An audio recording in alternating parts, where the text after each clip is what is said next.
Welcome, welcome, my friends. Welcome to my co-debaters. We are going to be talking about the number one, the champion of champions. It's going to be quite an interesting time. We got our buddy Darrell and Ed. We'll see if our friend Brittany is able to come through. But we're all project management professionals, and we're very passionate about project management. And today we're going to be debating with you because no debate is complete without your opinion. So we're going to be debating which PMI guide is the champion of champions. First of all, we want you to chat into us. Let us know where you are joining us from. And we want you to participate in the debate. I have put the link in the chat. We have a poll where we want to find out your ideas and opinions. Feel free to put some comments in there as far as which PMI guide is the champion of champions. So with that said, what comes into your mind when you're thinking about a champion of champions guide? Is that really fair to say a champion of champions? Let me ask Darrell, is that a fair thing to say? Is that even feasible to get a champion of champions? What do you think? It's, in my opinion, Phil, it is sometimes misinterpreted because nowadays everybody gets a trophy. So in that opinion, I'm going to leave it just as that. Come on now, Darrell, you have to expand on that. What do you mean? Like, you can't, even your son is protesting. You can't just leave us hanging like that. You gotta give us some context. In every competition growing up, there's always a first place winner and a second place winner. In today's society, everybody, no matter what, wins. And the value of winning and losing is diminishing every time we express that approach. That is very profound, Darrell. What do you think about that, Ed? Yeah, that's well said. I mean, I was just thinking about that when he said, and I was laughing because it seems that we are handing out ribbons and plaques for just participating. And I don't know, maybe it's the competitiveness that's in me that's saying, hey, as Bird talked about, when he came out for the 3-point contest, he didn't even take off his warm-up top. He said, who's coming in second? Ooh, I like that. You know why I like that so much is because he's saying that he wants to know who's really going to come out here and compete, because I believe that I am going to be number one. And I believe we need to have that in a healthy way. And when I define healthy, meaning that it just brings everyone else's competition level up to want to improve, to want to get better holistically. Very interesting insights, folks. So for the sake of those who are watching us now, this is so not scripted. This is entirely unscripted. So I have no idea what either of our friends here is going to say, but I'll just say that definitely gives me more context in thinking about, is this fair game? So for those who missed the title, it's which PMI guide is the champion of champions? And I think it's a fair question to ask so that we can put things in perspective. It's not about knocking anything down. That's why we didn't take PMBOK guide versus some other standard or framework. We're talking strictly about PMI's standards. So we have put a link in the chat for those of you who are just coming.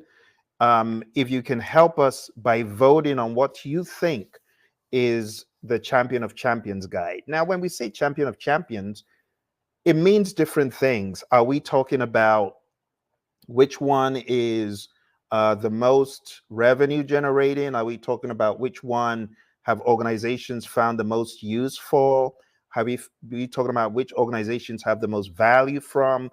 Are we let's be honest, ROI, right? Let's also talk about, just on the world stage, which of these has made a groundbreaking difference. So let me put Ed in a very difficult position. Ed, Yes, you see what I'm holding up here? I do. I know where you know where you're about to go. Ed, which one is the champion? iPod or iPhone or iPad? I'm probably going to say iPad. Tell us why. Just give us some context. Yeah, so reason why I think the iPad, especially the how they've changed up the iPad with regards to it's become more of a personal computer. Now the competitor or the one that's similar is like a Microsoft Surface. Uh, as you're noticing, devices are getting smaller but more compact. Having that being able to be compact, and I'm speaking from an iPad versus Surface standpoint. I like both devices, but what I love about the iPad is the how it's able to sync. So if I have an iPhone, what I'm doing on my iPhone can sync with my iPad, meaning let's say notes or anything of that nature. So it's important to you get that's how you get caught up in the Apple ecosystem, which again from a long-term perspective, okay, now this is going to get good to me, Phill and Darrell. So here, at this moment, this is probably where you guys are going to have to stop me.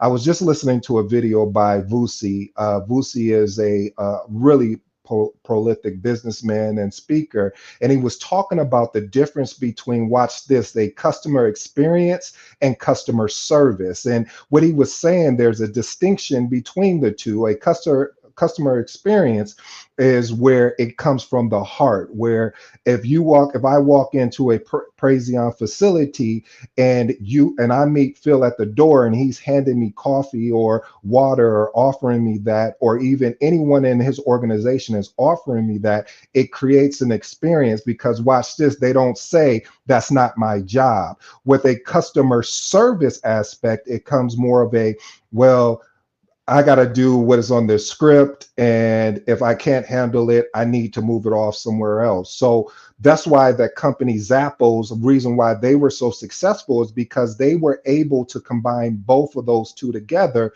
because they cared about the customer experience as well as the customer service. So answering your question long-winded, I don't know why you handed it to me. I'm dangerous.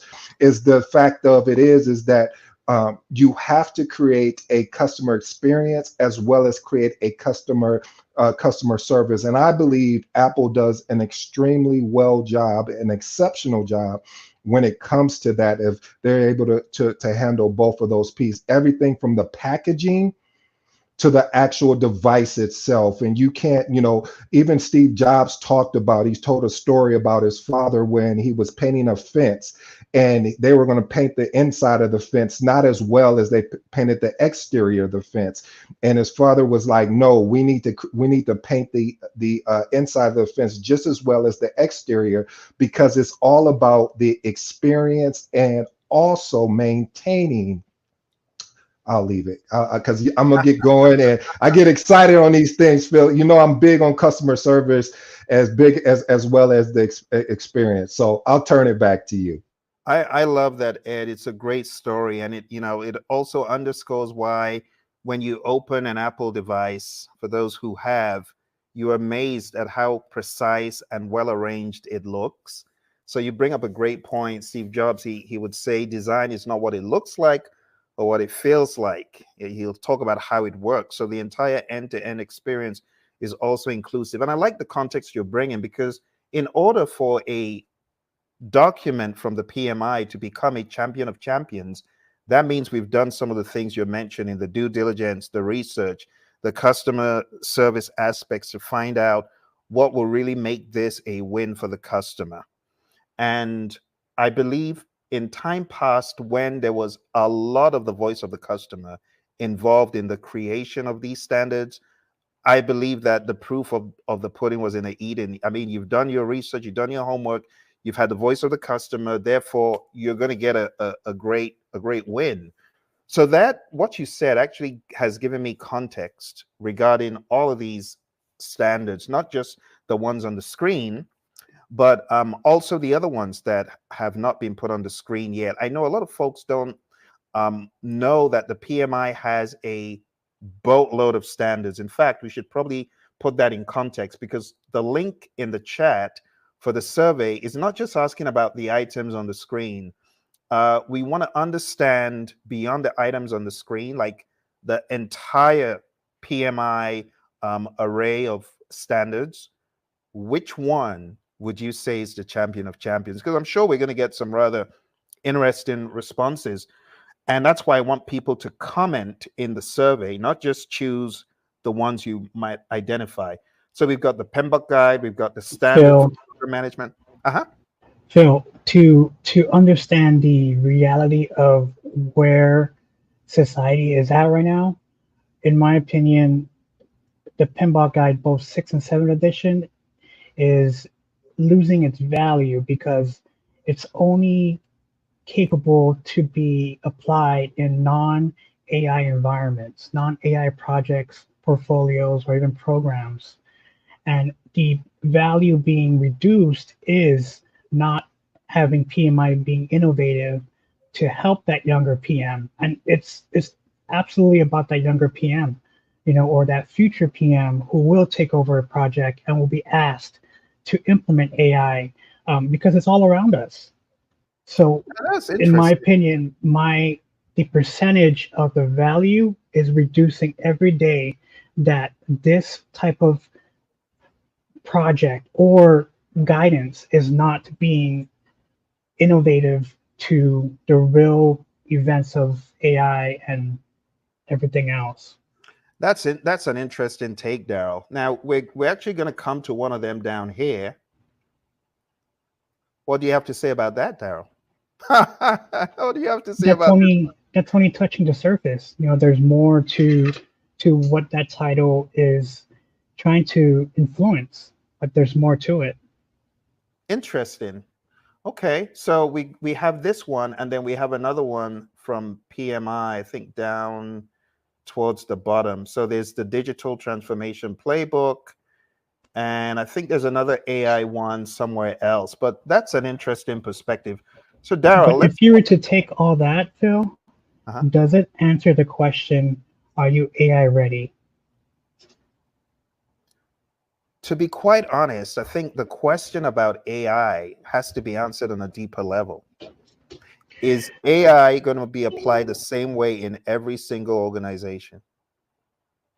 And the answer is no. Most likely, yes. The employee will. I don't believe it will be the same in every organization. I believe that there needs to be some form of agility incorporated into how AI is introduced into firms, because the same way we look at maturity levels, some organizations aren't even IT ready. Talk about AI ready. That's correct. But your phone is IT ready. Your phone is AI ready. So the bottom up approach is going to most likely be an issue in most organizations. And we're all human beings, Phill. And Ed, we're probably going to be using AI to help with these ROI with the 6th and 7th edition, and then inserting it into our work environment and then waiting to get in trouble because we were never told to use that specific AI in that situation. And it's just a human factor of how we think. So that's how I see the percentage, the value, in my opinion, as how I understand AI, and I'm still a student of AI. It's really questioning the value of the credential itself. Where would this credential be valued at in a year or 2 years from now? That's a rather interesting take. What do you think, Ed? Yeah, I love the take. I think the challenge though too, Darrell and Phill, is the security measures. A lot of times organizations, and I understand it and get it, because they don't understand the security aspects, meaning from a standpoint of, if I'm taking the company data and I'm leveraging AI, is that data going to be circumvented in a way someone else can poach that data? So the adoption, excuse me, is slow, because people are still trying, organizations, or I should say from a security standpoint, is still trying to figure that out. Although you'll have your bandits or those individuals that will just say, hey, well, I'll just go and put it on another computer and use that computer and then pull it and translate it over into my work computer. So there are some challenges there, and I've seen an organization as well where they would have AI, but there are so many firewalls, aka blockers, from you accessing certain pages, basically whitelisting those pages won't allow you to be able to see what's going on. And the reason why I bring up AI, Phill and Ed, is because that's the elephant in the room in this profession. You know, AI is either the good or the bad or even the ugly in many situations. So, you know, as we approach the presidential elections coming up next month, and then, you know, in November, I have a strong prediction that AI will most likely be the #1 topic for the future president. Without a doubt. Yeah, without a doubt. Now, anchoring it back, because I know some of our viewers, they're trying to understand, okay, where are we going with this? Because they're looking at the topic of AI and they know that there's not been any AI standard prior. So they're wondering if we're going to select the AI one as, you know, as the champion of champions. But you bring up a very good futuristic thought, Darrell. Even if we select which one is the champion of champions now, does the landscape of AI affect how that will be viewed down the road? Yes. So my view is twofold. Number one, you got to be agile. Even if you're in the world of AI, you got to be agile. AI is not the problem solver for everything. You still need to have that agile mindset. If you don't have the agile mindset, AI can't help you. Your competitors will keep pulverizing you because, yeah, you got the technology, you got the tools, you got the brain power, but have you got the attitude, the behavior, and the culture to uphold the humans first? I strongly believe in the individuals and in the interactions over the processes and tools any day. And AI is a tool. So I still believe the humanity is going to take preeminence, regardless the kind of tools and the kind of superior AI, the clone Sam Altman and Ilya and all those AI great people at OpenAI. If you're not agile, you're still gonna have shortcomings. So I still want to put the humans first, but I also want to put the misnomer into perspective that in order to be a good project manager, you must be a good technologist. In order to be a good project manager of a construction project, I must be an engineer.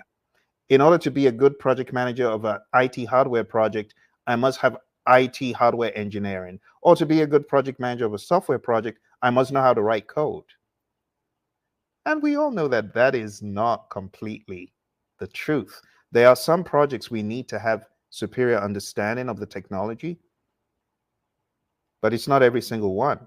So, Darrell, you can run circles around many people with just the understanding of Python.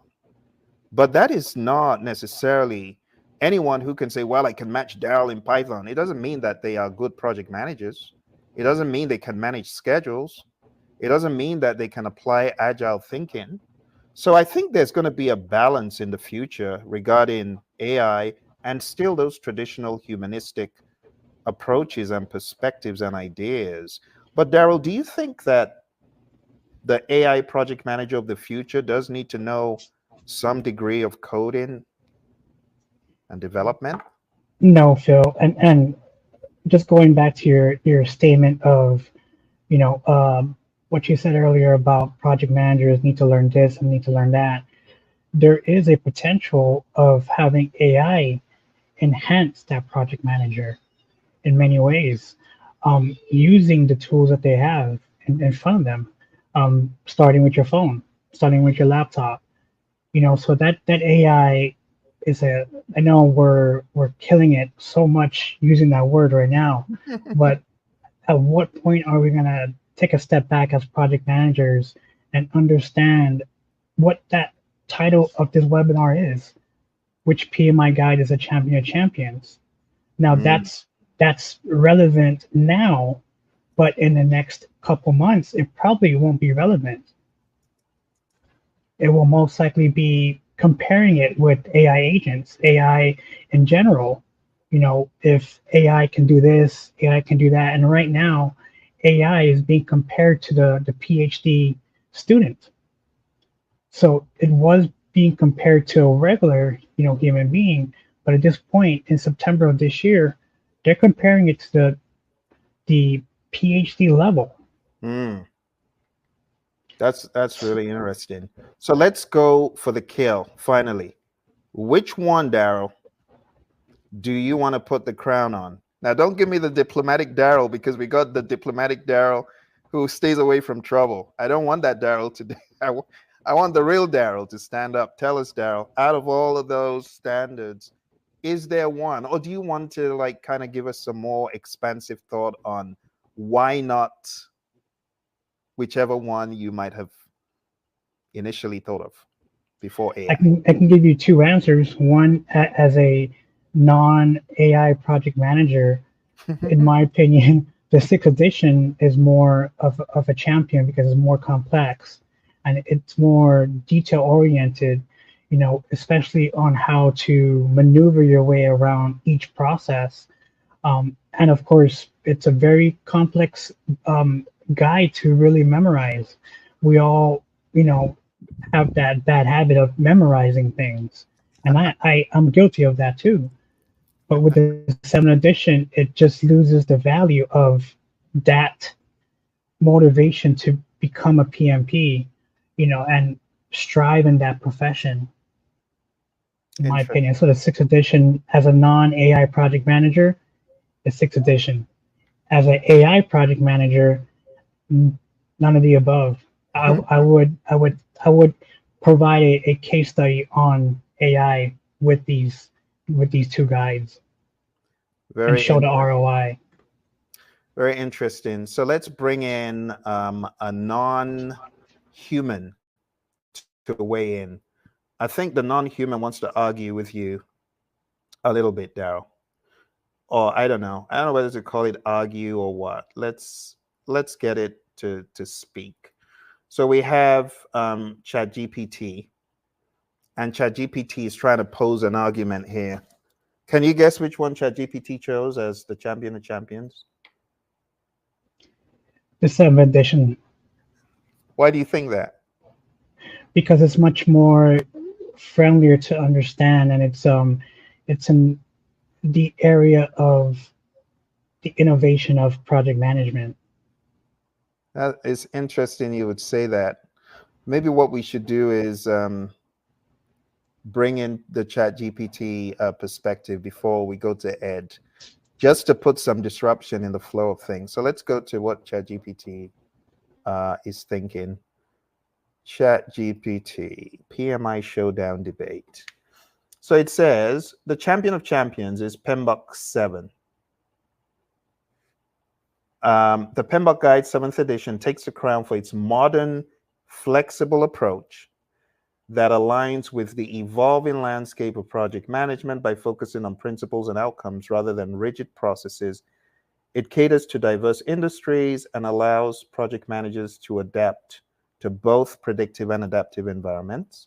It emphasizes its emphasis on value delivery, team empowerment, and holistic success makes it the most relevant guide for today's complex, fast-changing project needs. Whether traditional or agile, PMBOK 7 provides the foundational mindset that allows project managers to thrive in any context. So Darrell, I would love for you, as we go to Ed, first of all, I'd like for you to respond to GPT, and then I'm going to ask you to bring in some of your other cohorts, those favorites of yours. Like, I know Gemini isn't a favorite of Darrell's. Darrell isn't that enthused about Gemini, but I feel it doesn't matter what chatbot or large language model you're going to be using. It's all pattern recognition. So, in my understanding of these chatbots, it's going to favor to the person. So with the ChatGPT you're showing right now, it's favoring you because it understands the pattern of recognition that you have been using it, with these types of topics. So That's it may be interesting. different in different Do you want to try? chat Do you want to try it GPTs. on your end? Do you want to try the same prompt and say which It did. What did it It say? did. It automatically included AI agents, which I did not ask that to. So which one did it choose? It chose none. Huh. And it showed me that the AI agents are the beneficial factor to using AI in project management. And that's because I trained it to integrate AI in project management, so it understands the pattern in my behavior. So just put that out there. AI has the potential to influence you in many So ways. why don't you try asking it to choose one standard and see if it gives you the same answer you gave? I'll definitely do that. But if you want to continue, and we'll circle back. So let's go to Ed. Ed, so going back to your initial statement about how these days, everyone's trying to prevent one champion. What would you say, Ed, about, in your mind, just your unfiltered, unbiased opinion about which one is a champion of champions? Yeah, Phil, I'm going to say PMBOK 6, and the reason why I say PMBOK 6 is because as a project manager, you need to have a tool. I always call it your toolbox, and one of the things with the PMBOK 6 is there's many things that you can extract from. I understand the purpose to condense things down to a smaller, more approachable piece, but the PMBOK 6 is one of those items, books where you can literally, I can refer to with regards to, like, okay, I'm having some challenges here in leading this project. Let me go in my standard guide. Again, a standard guide meaning is this is what the standard is, but that doesn't mean that we can't, go above and beyond that. And so being able to reach in there and look at a particular process or look at particular item, it really speaks volumes to be able to extract that information.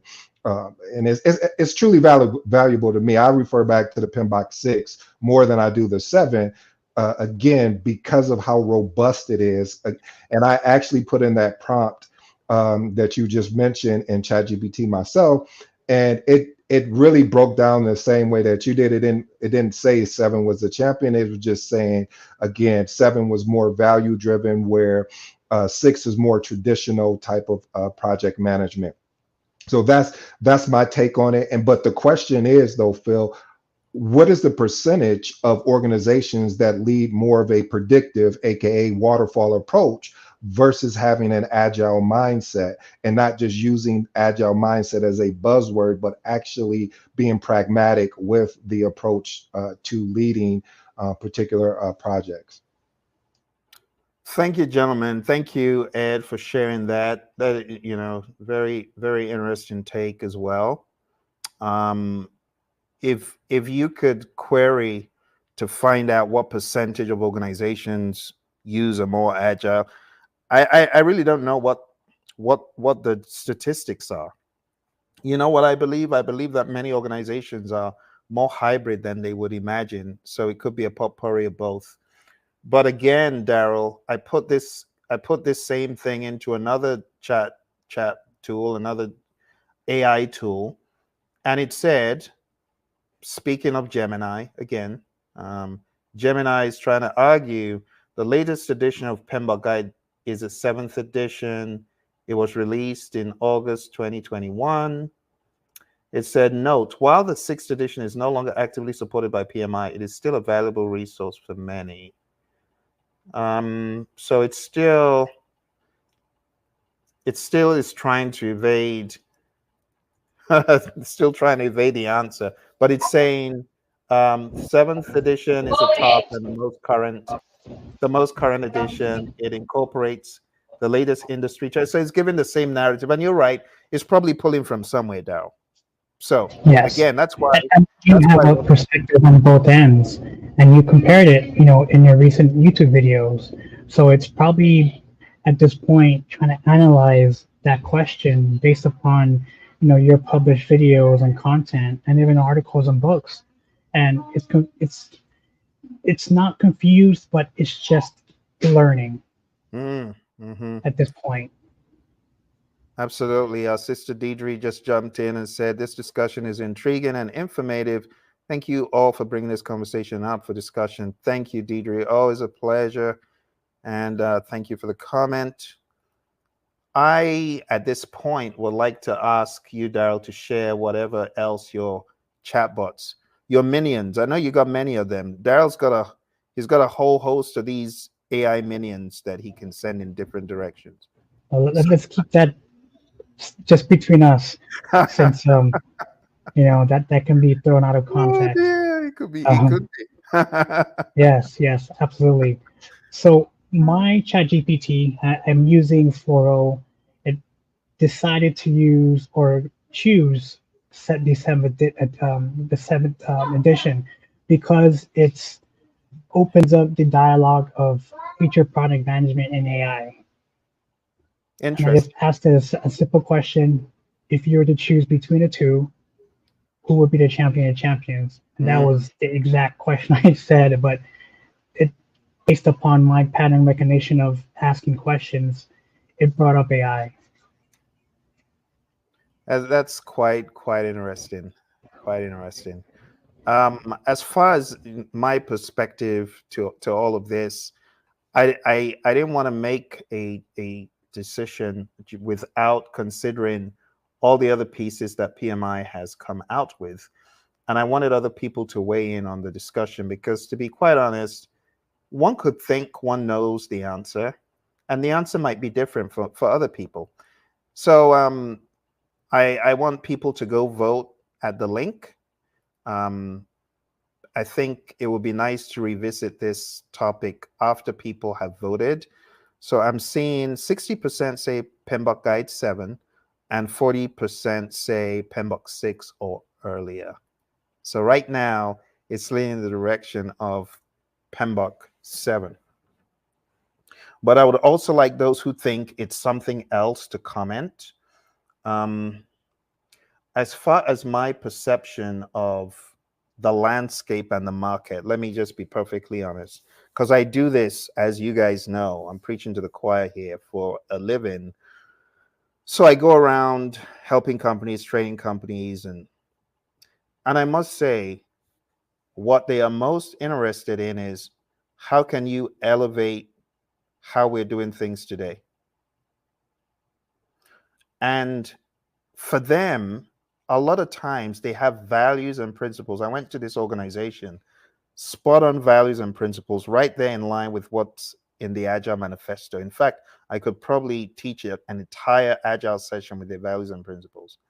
But when it came to the repeatability of the good things they were doing elsewhere, they were not able to do that. And the reason alludes to what you gentlemen had said. There's nowhere to go for direction. There's nowhere to go for clear, this is how it's done. And I know for some people that might look immature, but not every organization is running on a 2-week sprint or a 4-week sprint. Some organizations have a 1-day project. Some organizations have a 2-year project. But the summary is people want to make things repeatable. They want to make things standardized, measurable, controllable, and they want to be able to improve. And this is the SCMI model that PMI talks about in one of their previous standards. Now, they have a 4th edition of this, but this is the edition that I got certified in. So when people see OPM 3 behind my name, this is the guide that I studied to get OPM 3 certified, along with the program standard and the other project standard that was there at the time. So if I was going to be perfectly honest and say which guide could give an organization massive bang for the buck, I'd say having this mindedness. Having this mindedness spans way beyond just project management. It spans way beyond program management, and it spans way beyond portfolio management. And if only organizations can understand what maturity means and how to tailor the different levels of maturity, I think they will get much further ahead, even in the age of AI, because Darrell, let's be honest, the projects that need to be done in the world of AI, they are a different animal. We cannot approach them using the initiating, planning, executing, or just say, let's go off principles in the seventh. No, there is You know, I something agree and I specific. disagree with you. And this is putting on the business thinking cap.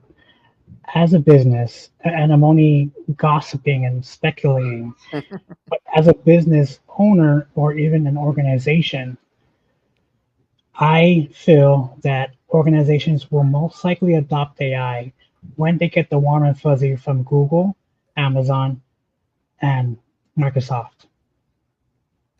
Once they get the warm and fuzzy from those three main top companies, AI will most likely be integrated in some fashion. But don't you think that AI projects cannot be managed exactly the same way we have managed other projects? I'm not talking about the general thinking or the business thinking. I'm just saying the way you would manage an AI project would have to be agile. And that still points back to maturity, because for an organization to show maturity in agile, there must be the valuing of individuals and interactions over the processes and tools and so on. You get what I'm saying? And again, I agree and disagree because we do have that human bad habit of having the AI do everything for us. So yes, that's where I disagree with you because at some point, you know, and this is my experience with exploring the AI environment. I mean, I would love to have AI take over everything in my life. You know, and that's the human aspect of me. So if I can think that as a person, then someone else will most likely think that. And I'm pretty sure 99% someone else is out there is saying, I'll just let AI take care of it. So you think we'll get to a point where AI will manage AI projects instead of humans managing the AI projects? I hope not, Phil, because we still have to have the human in the loop Mm. for Would safety you, reasons, security reasons, and other reasons that, you know, the AI gods are talking about, Ray Kurzweil, Alex Techmark, you know, all the Jan LeCun, you know, they're saying AI is going to take over, you know, being that, you know, human being. I don't believe that right now. However, if we don't put some sort of safety mechanism or some sort of trigger to provide boundaries, someone's going to do the bad thing. You mm. know, if if you take a look at human behavior, we're all wired to survive, and within that survival wiredness, we're all in tune for violence. Mm. Going back to the caveman days, you know, it's all violent. That's how we survived. So in That's this true. day and age, it's gonna be we're gonna have to be in a position where no matter what the differences are between different project managers, we're going to have to come together and provide some sort of global standards or global, you know, framework to help with this AI movement. So I would really love to strip things down, because I know we're at a very high level, speaking about stuff we understand, but let's break it down for the layman. What does an AI implementation look like in choose a company of your choice? And let's break it down. Let's talk about an engineering company. What would that look like when we say AI implementation, the coming of AI coming into this firm? What would that look like? What would they do differently? What would they be working on? Or let's even talk about a sweet manufacturing company. They make candy. What would that look like in a company like that? That I can't give you a very educated answer, Phill. I can only give you what I've experienced. And Yeah, but I mean, but again, to your point, Darrell, I mean, we got AI to tap on the shoulder and say, so we can always ask for context. But what I'm thinking, what I'm seeing, it still boils down to three things. The coming of AI in any company, it still boils down to the people, the process, and the business. Just like PMI has often said, there's going to be a change in maybe the people or in the process, and the process will involve tools, right? And the you're business missing will one involve more. products. You're missing one more. Say that. Which one? The last one is AI agents. So that would, in my mind, that's under the processes and the tools. It's under the processes and the tools. So, when I think about people, process, business, I'm thinking about the processes and the tools as one lump, and I'm thinking about the business, the products, the re-engineering of whatever is happening is in the process, but the people have to also adapt. So how when we say AI projects are really different, and let's break that down. How are they different from an IT cybersecurity project? So I'm gonna just take a pause and step back with that topic, Phill, because let's pick this up a year from now and see if this reasoning of adding the AI agents as part of those number was it number four? I think you mentioned three. The number four, the fourth one, in my opinion, is going to be AI agents. Now let's pick this back up in a year from now to see where the entire world will be with AI. Because there's supposedly a lot of predictions out there, from the very high level, with AI coming into our lives. So I'll be excited to have this conversation a year from now, talking But about what AI is. I get your point there, but I don't think it's too premature, because a lot of our viewers, and a lot of them have jumped on recently. It would be nice to give them an idea in their own industries. So what should we call it? An AI transformation? At this point, I would break it down: AI driven, AI implementation. There's also being the term out there called AI native project management. We're using the software tools and using that and implementing AI in that perspective. And of course, there's cognitive PM. So not only you were talking about these other topics, but going back to the title of this webinar, that's the mothership, like what you've always expressed and influenced. The mothership don't have the future resources to have a project manager guide themselves through this AI movement. And I'm using this platform to make everybody understand that AI is not just next year. AI is everywhere. And to put that in perspective, being a PM, you're falling behind if you don't implement AI in some fashion, either personally or professionally. And to be honest, I would not be clicking on this video because how is it going to tell me to adopt AI to younger talent? Right now, we're only hitting the senior folks or the individuals in this industry. We're not targeting the younger people out there. But again, Darrell, to put things in context, yes, we can put AI in everything, but what about the general project management scales? Do you think those will be replaced by AI? In some fashion. However, I just hope it won't overly take it all, some fashion. My belief, and I believe that humans need to be, in the loop at all times. However, there's other, perspective of using AI, with projects. Very interesting. Let's bring Ed in, because Ed has been observing the conversation. So I'm guessing that you're extrapolating the details, Ed. What are you thinking? No, I mean it's a good back and forth. I'm sitting here learning. Every time you guys discuss AI in this type of format, it gives me more perspective because I'm looking at it from a standard of what we do, what we're currently doing. And it, Darrell forces me to think more futuristic. And you're right, we have been using AI, but it hasn't been really popularized until, I don't want to say until recently, because that wouldn't be fair. Because when we're texting and all of a sudden it recommends a word, that's AI. And so it's one of these things where you're right, we do need to start integrating that more and more. But from what I've seen, it's again those security measures. I keep coming back to that foundational aspect because a lot of organizations that I've been in, they wouldn't allow you to use AI. They block it.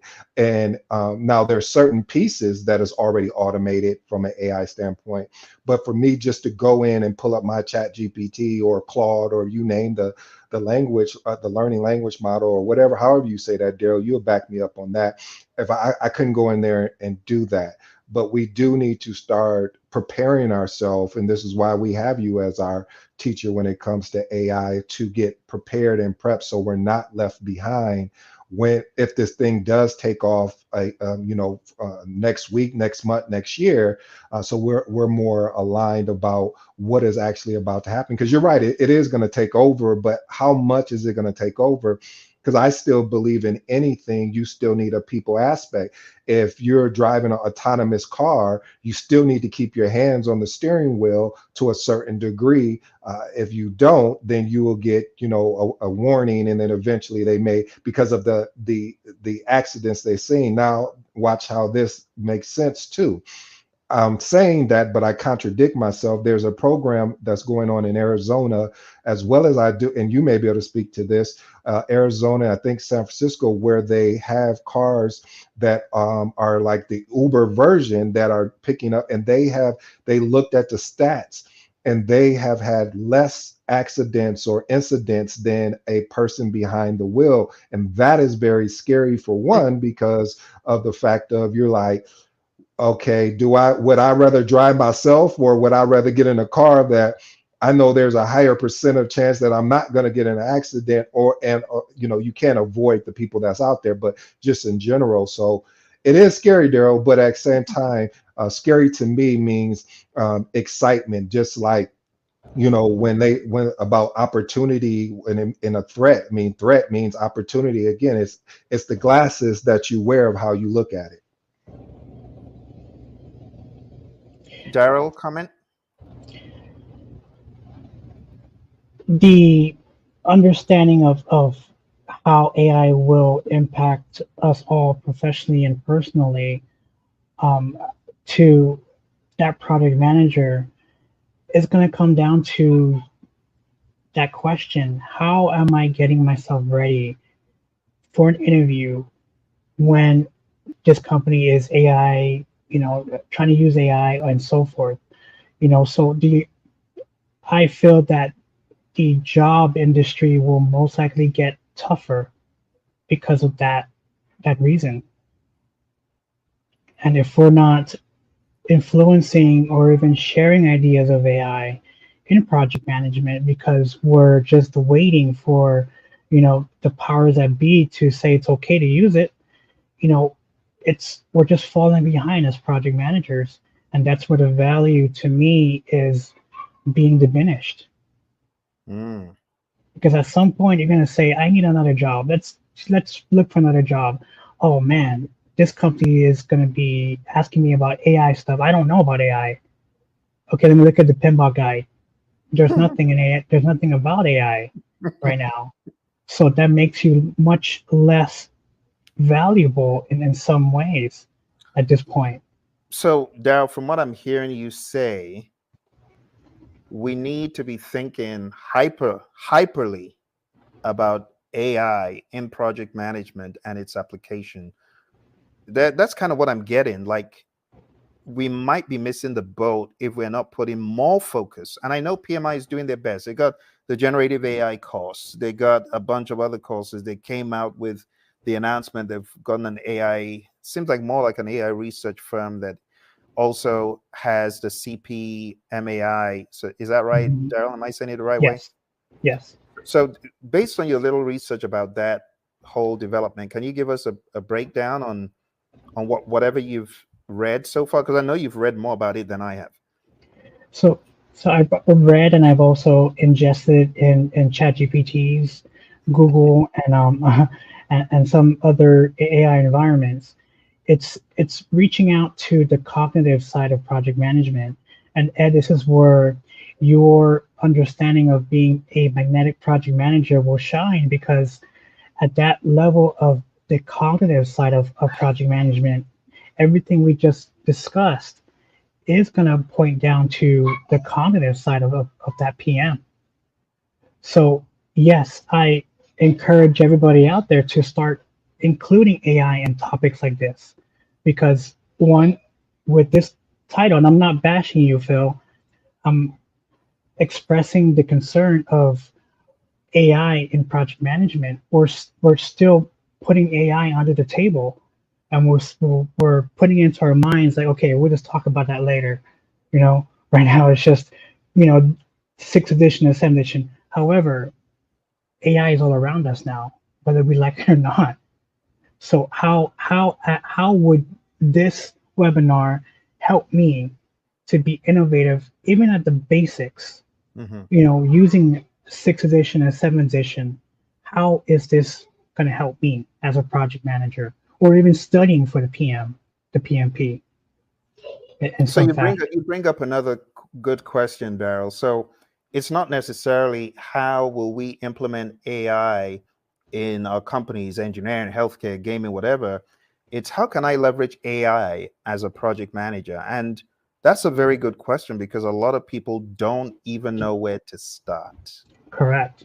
Even me, you know, as much as I've explored AI, I still don't know where to start. I'm still learning. Well, come on now, Darrell, because you're my AI coach, and I've got an idea of where to start. The obvious way. Come on now. The way you taught us the very first time you brought this to the meeting. Ask AI. Yes. But some people don't even know how to ask AI. But So maybe, that understanding will most likely change when companies adopt to AI, because they get that warm or fuzzy from the top tier organizations. I think what might be good, Darrell, is if we give people some context. Is it fair to try to? I've got a few ideas, so let's bring them up on the screen, and you chime in with Ed as far as the context. Okay. Now, I'm very glad that we're all opposed to the idea that there's one single this is a champion of champions, all opposed to each other's idea of of which one is a champion. I think that's actually very healthy, and it shows our viewers that this is not cooked or planned. Because in my mind, I'm thinking it's all about maturity in the firm that is tailored to the project types. But going a little bit beyond that, going into what does AI implementation look like across different firm types, let's have the beginnings of that dialogue, because I know a lot of PMs have not really considered it. So AI transformation across industries. Let's give this a little bit of thought. Let's talk about different sectors. Let's bring in the engineering sector. What could that look like? Just a few ideas. Design optimization, predictive maintenance. That would use data. And the data, guess who's crunching the data? It's not a human, it's AI. But knowing how to get AI involved in crunching data like this, so process automation and control. Or CAD. Maybe the human doesn't even need to use AutoCAD anymore. Maybe the AI does all the designs based on a very simple prompt engineering from the human. What else do you think of when you think of engineering and AI? Phill, going back to the topic of this session,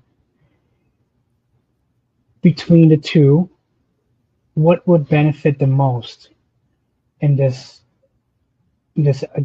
area with engineering and AI transformation? Yeah, to be quite honest, so you can have great minds in a project, Darrell, but if they're not well coordinated and structured, it will amount to nothing. So that brings the where I'm conflicted, and that's why I want people to weigh in. Because we could say, oh, you focus on the PM's understand of the 5 process groups and the technology areas, but then when you come into an environment like this, will that truly sustain the PM's efforts on a more It may or advanced? may not. Yeah, on an advanced project. I guess, like you said, it could also depend on, to borrow your terminology, AI agents and how well you're able to bridle those AI agents. Yes. But guys, but what is the principle of a project manager anyway? The foundation is problem solver. And being able to walk into an organization, here comes you, Phill, maturity. Okay, now we look at Darrell AI. There's still an aspect of, you still got to find out if you're coming in as a consultant and this organization is thinking of implementing AI, you still have to get them mature enough to be able to implement AI. And you need to be able to know what to ask AI in order to develop that maturity. Now, I know what you're maybe thinking, Darrell, and I may be wrong, but hey, I'll take a shot. I used to play basketball, so I used to shoot at this thing called a basket. And what I'm thinking is maybe you're saying, well, maybe there'll be some AI prompts out there that people will sell an organization to help them be able to deliver that information. But yet and still, you're still going to need a resource to be able to implement that, to understand the context that's coming out, to be able to create that process automation. I mean, being able to create it to be automatic, as well as understanding what the predictive maintenance is. So I still believe there's still a human effort that's going to be required. So I'll wait for your rebuttal. I know you're about to give me a good one, because you're already smiling. So this is not going to be good. So let's go, Darrell. And again, Ed, I agree and I disagree. I agree on every context you just expressed.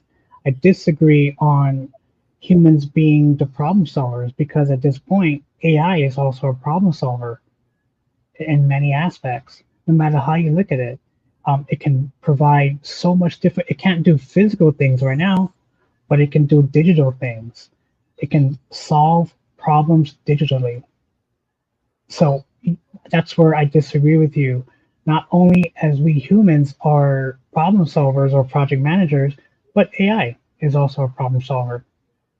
But is AI a problem solver without a human in the loop, Darrell, asking the right questions? Yes, both have to be in that same environment, in my opinion.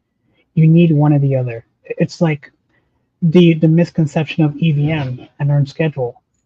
Earned schedule was supposedly the blue pill for EVM, but you need EVM and you need earned schedule together, or else it's going to be garbage in, garbage out. So it's going to have to be a situation where you're going to need both. So you need both. So what I'm hearing is we need some sort of project manager mindset, awareness, problem solving maturity, but we also need the ability to bridle AI. So we're saying that both will help us in these future type of projects. That's what I'm hearing. It's not one without the other, correct? Would you agree? That's correct. However, with the human aspect involved with our habits, most likely we're going to be thinking, we'll just let AI do it.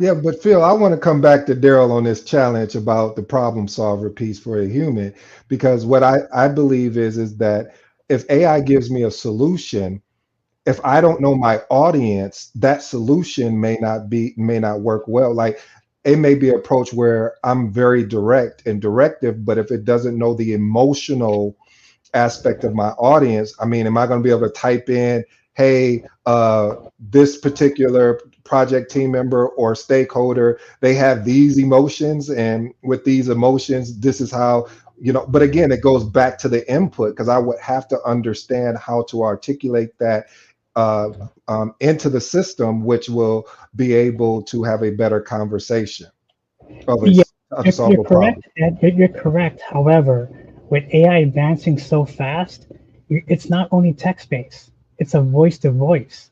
Hmm. So having that connection with an I mean, come on, you go on your Apple iPhone and Shout your out to Google Apple. Android, you have AI girlfriends. Hmm. So that human connection, especially with the voice to voice, that's going to influence the project manager in many ways. So yes, I agree and I disagree because that mindset will work at a text-based AI environment. However, voice to voice is also being implemented. It already has. Hmm. So the connection between that voice you hear from that AI and yourself interacting with that AI, it has the potential to influence you.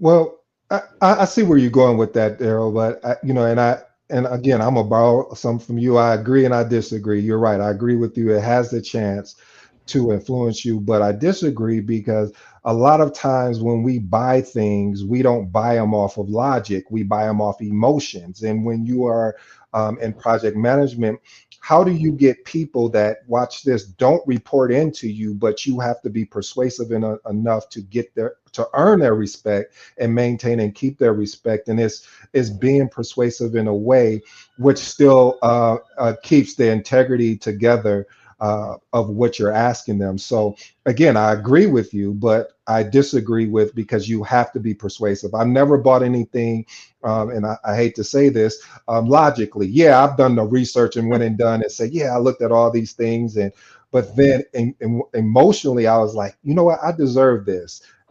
And I start talking myself into the purchase of that particular item. All right, here you go. You're smiling again. This is getting good to me. Go ahead. Let's go. I'm looking at it both as a project manager and as a regular Joe Schmo. Mhm. Um, Today's laptops and desktops, computers, it comes with NPUs, neural processing units, and that means the AI will learn every behavior, everything you search, and it'll learn only for you because that's what it's instructed to do. Now, with that mindset, Ed, of you buying stuff because you deserve it, that AI is gonna understand that and is gonna foresee that basic human connection and is gonna chime in somehow with a text or voice on your computer or iPhone and say, "Hey, I think you need that new Tesla for yourself." So it's gonna eventually grow that way or push that way as we integrate AI in many ways because AI is everywhere, regardless. Very interesting, gents. Let's jump straight back into pivot of what Darrell said. AI is everywhere. So again, we got to remember our audience is not all, they're not all aficionados like some of us are, right? So let's very quickly go through a laundry list. Healthcare, AI-powered diagnosis and telemedicine and AI-driven diagnostics. Construction, planning, safety, monitoring, design, modeling, predictive equipment maintenance, smart construction, candy making, production optimization, quality control, supply chain management, flavor development. These are very complicated projects, very complex projects too. Smart manufacturing lines, AI-based flavor creation, finance, fraud detection. This is stuff we already know, but maybe having some more AI input. Education, this is one that a lot of colleges are going to hate. Let's be honest. Personalized learning, automated grading, intelligent tutoring. Can you imagine having an AI training you on the level of a 50-year experienced professor? I'm telling you, education does. They don't like. They probably don't want these projects. Darrell's smiling So, because so again, you're going to be encountering AI. I mean, at this point, you even have calling agents. yes, You know, how can you determine between an AI agent and a real person? that's So true. That's true. even in every industry, every company, organization, dialing that phone number either through an iPhone or Yep. landline, you're gonna encounter AI. And it's going to get better and better. I absolutely agree, Darrell. Absolutely. Can we Retail. talk? I was going to say, Phil, can we talk about that education real quick from a high Sure. level? Like, I agree with you from an educational standpoint too. This is what I'm going to say respectfully. Uh, a lot of professors that are teaching the curriculum have not lived the curriculum. Did I say that out loud? Okay. Uh-oh. Meaning that if you're teaching me business and you never led or ran a business, why wouldn't you take that own information and use it for yourself in a sense? So now with AI being able to cultivate that, and they're taking theory and pragmatic, being able to be pragmatic, looking at real world experiences and combining all that together, it is a threat to education. And let me say this crystal clear so we don't have any misconception and you don't say, well, ED, what, you got degrees, so which is, well, I am saying I respect education. I think it's a great tool. However, we have to start implementing real world, because what ends up happening is someone coming out of college and they're getting their first job as a project manager or project coordinator, whatever that role is. They have challenges and struggles because, first of all, they don't understand the politics. Then they don't understand the people that comes with the politics. How do I navigate around this environment? So, yeah. And that's where you're gonna encounter insta experts, in the near future, because at this point, if that person with the right prompt and the right questions to ask AI, that person will most likely hang with us in this session and just talk strictly by what the AI is giving, the feedback from. So, it's interesting to see that. And yes, I know everyone's starting not to like the AI term, but like I said, it's everywhere because it's good. It's going to be interesting in the next year or 2-3 years down the line. Absolutely. Let's get to the last four. The one you've talked about quite a bit, Darrell, about picking up the phone and having someone on the other end, but it's AI powered. Absolutely, right? So AI powered customer support, but also inventory management.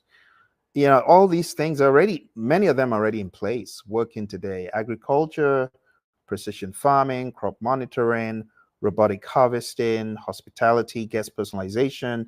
You might one day have an AI bot welcoming you to the hotel, giving you a handshake. You just don't know. And then transportation and logistics. So autonomous vehicles, as Ed was mentioning earlier, and AI fleet management, smart warehousing, real-time tracking, and so on. So why are we showing all of these? Because we're trying to sensitize people to the fact that a time will come where these projects are more commonplace, and understanding how to navigate them is important. It will go beyond just being able to code or test or develop, but understanding all the moving parts and components of a typical artificial intelligence project. With all of that said, we still are back to the question, which PMI guide today is a champion of champions? Because I know our viewers, they want that question answered. So the last roll call, I believe Darrell has said, based on the complexity and the ability to have different dimensions, which could help us better map things from the world of AI.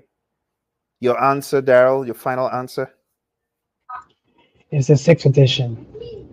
PMBOK 6. Ed, what is your answer? I'm going with the 6th edition, Phil, for 100. And my answer is in looking at maturity, because I think if you were to look at a model for maturity and you are effectively able to scale it across projects, programs, and portfolios, I think you might achieve success. So the champion of champions is probably going to differ on a person by person basis. For us who are the tactile project managers trying to put out immediate fires, I think we're going to find a ton more value in PMBOK. Well, don't let me speak for everyone. either 7, like GPT and Gemini, or 6. For those people who are not into that world of traditional and they haven't really been able to see beyond the walls of an agile environment, they're going to probably look at this one, the Agile Practice Guide. For those people who are more into the world of WBS creation, earned value management, they're definitely going to gravitate more towards standards like the WBS standard and the EVM standard. So I think the question of the champion of champions is going to be highly situational. I don't think there's one right answer. But the reason why Ed, Darrell, and I have come together like this is to generate discussions that need to be had about business, about artificial intelligence, and about the PMI as a whole. So we're hoping that you got some value from it. We're keen on knowing which PMBOK do you think is a champion of champions, or which standard do you think is a champion of champions? We didn't even talk about process groups or practice guide. That's also one to throw in. It really depends on whatever people are doing. So I'm going to ask each one of the gentlemen to wrap up. Who wants to go first? I can go first because Ed is amazing in motivational speaking. So to wrap it up, I just wanted to influence everybody that this session is not a bashing session of AI and project management. It's just more to influence and to share knowledge of AI, because a lot of, and I'm speaking at a very speculative perspective, the PM industry is rarely talking about AI and project management. And I believe at this point in time, in this late of 2024, we should be talking about these type of topics. Beautiful. Any advice for PMI as far as artificial intelligence in project management is concerned? My advice is don't get hyped up on AI taking over your job. Worry about the value you can provide to your company and the company that you are working for, and stay ahead. Learn the basics of AI. You don't have to be a coder. You can ask ChatGPT to make you understand what this AI movement is about. Learn the basics, and you get ahead just by learning the basics and staying in that journey of your work environment. Good deal, Darrell. And specifically for PMI, the Project Management Institute, any insights or things you would like to see as an AI influencer? I hope, and I'm slowly seeing it, is the future concern is the value the PMP can hold in the future, because eventually AI will be able to do all these things for us. Either making a project charter, which at this point it can, but we got to fact check it. To the point where we're making a project schedule, we still got to fact check it. But the value of the PMP credential, in my professional opinion, that's where I'm concerned. How do you think that should morph? So PMI has recently acquired an organization. They have the CPM AI. The same way PMI grafted on some Agile onto the PMP back in 2020. Is this something you expect to see, or that you think would add value, or maybe too early for that? What do you think? It might be too early, depending on when the robots are coming. So that's the other topic to discuss. How will project managers interact with robots? I mean, physical robots. And supposedly Elon Musk and Meta, they're saying the robots are coming. So the PMBOK guide or PMI hasn't even expressed that future technology of how to be a successful PM in that environment. So you're sharing a very spooky thought, Darrell. But as a guideline, if the robots eventually do come, I just people need to temper on the side of making them puny robots, more nerdy than brawny. We don't want an Arnold type robot coming to our meetings with all that brawn, and you don't want to get into a fist fight with that one. So make them nerdy. Absolutely. Thank you, Darrell. All right, let's go to our buddy Ed. Yeah, I think it boils down to what we talked about at the beginning of this live, which was service and experience. And the reason why I say these two components again is because it doesn't matter if it's PMBOK 6, 7, 37, it doesn't matter if you can't provide the service and experience. Again, these are tools. Tools do what? They allow you to go after the problem, but it doesn't make up for the magnetic aspect of yourself of being a magnetic project manager by influencing someone and inspiring, as John Maxwell talks about. So having that ability to be able to be influential and providing service as well as an experience is going to what makes you an exceptional project manager, in my humble opinion. When you go out to eat, you may can make that dish at home, but you go for the service and most of all the experience that you have with your family and friends. And that is what I'm always pushing for, to set yourself aside from other project managers. Watch this: be willing to do what others won't do so you can have what others won't have. Thank you. Ed, it sounds like you're also expressing the opportunity for project managers to not only think about IQ, but EQ. Mm. Absolutely, Darrell. I always think that for emotional quotation is it's important, because being able to be able to have an ability to make a decision versus a choice, and when you make that decision, you have more of an autonomy, you have more of a confidence, you're leading with confidence and having the courage to make a mistake, knowing that you have the ability to recover. So again, I'm always saying experience. Experience and having the actual customer service aspect are some foundational keys to be able to be exceptional.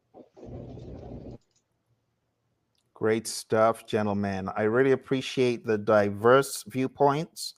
This is what makes a debate a wholesome debate. Because if everybody gravitates towards one direction, then it just seems one sided. And the people listening are not really able to take away as much value. But I like the fact that we've given people more perspectives, more ideas to think about. But I know our friends at PMI, they would not forgive me if I didn't remind people we're not saying the only good work that PMI has done is in the PMBOK guide. No one is saying that. What we're saying is there are many standards in the world of PMI, and we gave everyone the opportunity to vote. We put a link in the chat, and we said, go ahead and let us know which of these do you think is a champion of champions. And there's option D, which is other. And other just means maybe it's not PMBOK 6, it's not PMBOK 7, it's not Agile Practice Guide. Go ahead and vote. So I am going to remind you, just to give you context. I know PMI, they do a great job in putting all of this information together into standardization. And I don't want to diminish it, right? I'm very grateful. I don't want to, be the one who made it look like I didn't benefit from other guides. So we have PMBOK Guide 7. We have the standard for program management, which I have reviewed extensively in my Udemy course. I think this is also a great standard, the standard for earned value management, which I love as well. Standard, the guide to business analysis, which I have used extensively too. The standard for portfolio management, which contains some good insights. In the practice guides, we got the first of its kind, AI Essentials for Project Professionals. It's not entirely where it's going, but it's a good beginning. Is it fair to say it's a good beginning, Darrell? It is, Phill. Absolutely. It's about time. Yeah. All right. Risk management. And one thing I got to give PMI the kudos for this is unbelievably, it's free. It's free. They didn't ask to pay. They didn't ask us to pay PMBOK Guide money. Now this flips it on its head because you, Darrell, of course, a lot of emphasis in what you've said today is AI. The most valuable piece from the future perspective, right, of AI would be this, and it's free. So if you haven't downloaded it and taken a look, we encourage people to do that. Risk management in portfolios, programs, and projects. very controversial, but nonetheless, it's got some great stuff. And when I say controversial, I'm talking about things that we discuss at higher levels of risk management. My buddy, the risk doctor, and I, we've had this discussion once or twice. Agile Practice Guide, great groundbreaking guide. PMI, this needs an update. So whatever you're doing with AI, remember that this also needs a little bit of a facelift. It's what, 7 years or even more? The standard for organizational project management, the OPM standard, which I showed you the predecessor of that, great one. In my mind, this can help. If the right people are reading it with an understanding of what this means, I think they can set the organization in the right direction. Practice standard for estimating is another one. I haven't dabbled too much into this, but definitely a good one for estimators. Practice standard for scheduling, 3rd edition, another good one. I've taken the certification based on this PMI SP, and also the certification based on this one, PMI RMP. So if you have any questions about those, do put them in the chat. This is one of my favorites, the practice standard for WBS creation.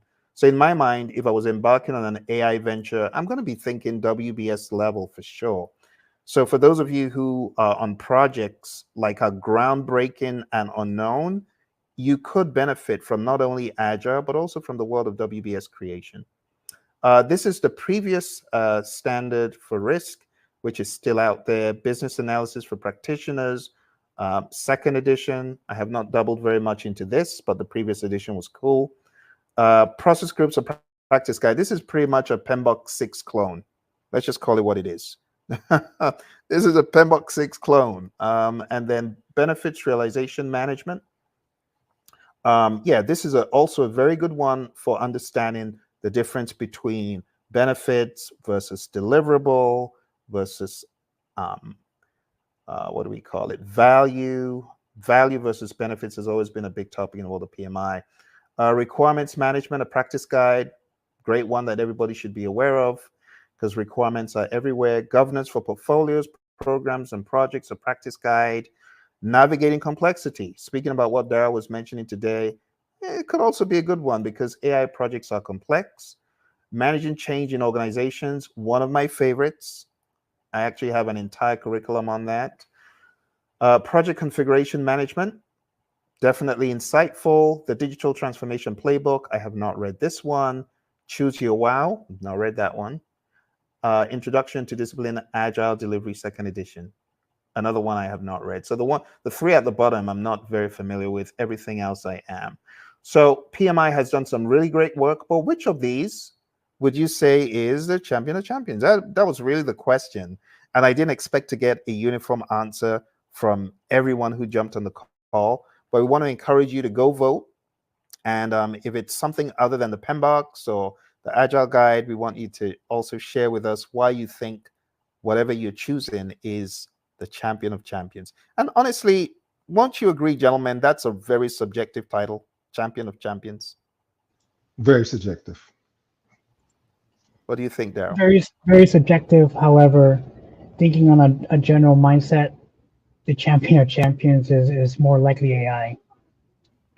So just being, trust the AI influencer to put AI front and center. So, but Darrell, we can't choose that AI book because it's still cooking. It's still in the oven. Maybe come back in a few months or years and we'll be able to tell, right? Absolutely, yes. Okay. Well, thank you so much, everyone. It's that time. We got to shut it down and close. We want to say a big thank you to you for hanging out with us for about an hour, 20 minutes. And we look forward to seeing your votes. Put your votes in, go to that link, and let's see what exactly you're thinking. Thank you all very much.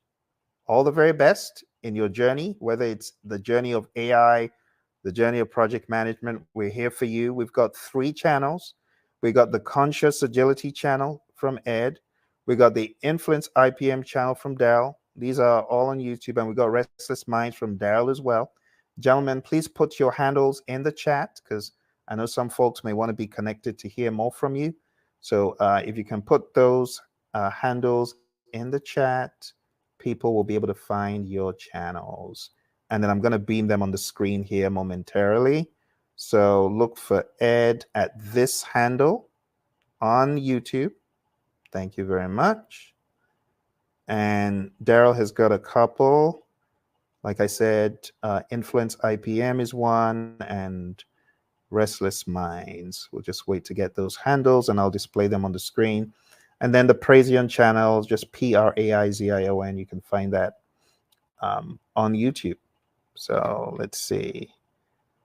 We'll wait to get your handles.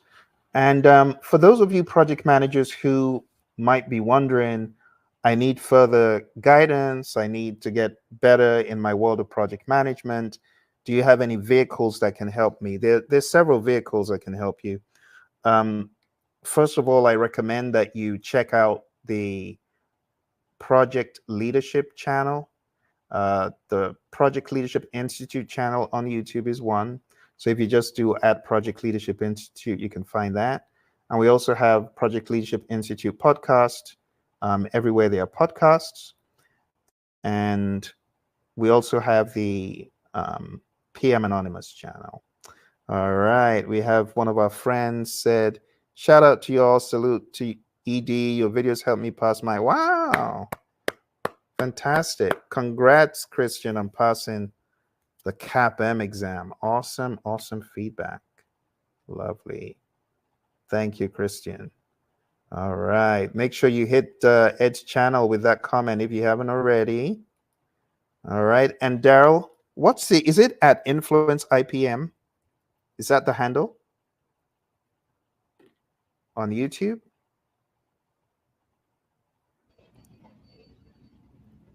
I think it is @Influence Phill, can you IPM. post it? Yes, that's correct. My comment didn't go through. Oh, how strange. Okay. So there we have it, @Influence IPM. Let me put that on the screen. So if you go to @Influence IPM, that's Darrell's channel. And then what is the one for Restless Minds? @Restless Minds 671. @Restless Minds 671. Okay. Very good. Let's put that on the screen because it is important people know how to connect, because you just never know who you've connected with. So that's that. And as far as the Praizion channel, just look for @Praizion. You can't miss that. And for those of you project managers who are stuck and are looking for a way out, go to pmanonymous.com. You can sign up for training, coaching, mentoring, be it in Agile, be it in predictive, be it in hybrid, whatever you're stuck on in your day-to-day work. We have helped many a PM, many a director, many a manager get clarity on how to navigate this terrain. All right. Did I forget anything, guys? Did we get it all? We got it all, Phill. We covered it all. Awesome. Well, I want to say big thank you to our buddies Ed and Darrell here for coming on a weekend. It's only us crazy people that do this when everyone else is having a good time. But we also want to thank the viewers who are here on a weekend, because it could have been very easy to say no. So they're obviously committed to the cause. And we also want to say thank you to PMI, because honestly, without PMI, we three wouldn't be connected. Isn't that right? Probably Absolutely not, right? Absolutely, Yeah. Absolutely agree. And I want to send a special shout out to Christian again for that as well, for passing his CAPM, because that's huge. So thank you for that acknowledgement, and again, congratulations. Awesome stuff. Well, thank you very much, everyone. Talk to you soon.